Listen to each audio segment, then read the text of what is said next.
መዝሙር 8 አቤቱ ጌታችን ስምህ በምድር ሁሉ እጅግ ተመሰገነ። ምስጋናህ በሰማዮች ላይ ከፍ ከፍ ብሎአልና።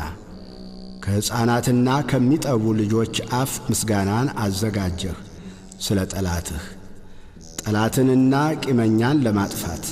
የጣቶችህን ሥራ ሰማዮችን ባየሁ ጊዜ ጨረቃንና ከዋክብትን አንተ የሠራሃቸውን ታስበው ዘንድ ሰው ምንድነው? ትጎበኘውም ዘንድ የሰው ልጅ ምንድነው? ከመላእክት እጅግ ጥቂት አሳነስከው፣ በክብርና በምስጋና ዘውድ ከለልከው። በእጆችህም ሥራ ሁሉ ላይ ሾምኸው፣ ሁሉን ከእግሮቹ በታች አስገዛህለት። በጎችንም ላሞችንም ሁሉ ደግሞም የምድረ በዳውን እንስሶች፣ የሰማይንም ወፎች፣ የባሕርንም ዓሦች፣ በባሕር መንገድ የሚሄደውንም ሁሉ። አቤቱ ጌታችን ስምህ በምድር ሁሉ እጅግ ተመሰገነ።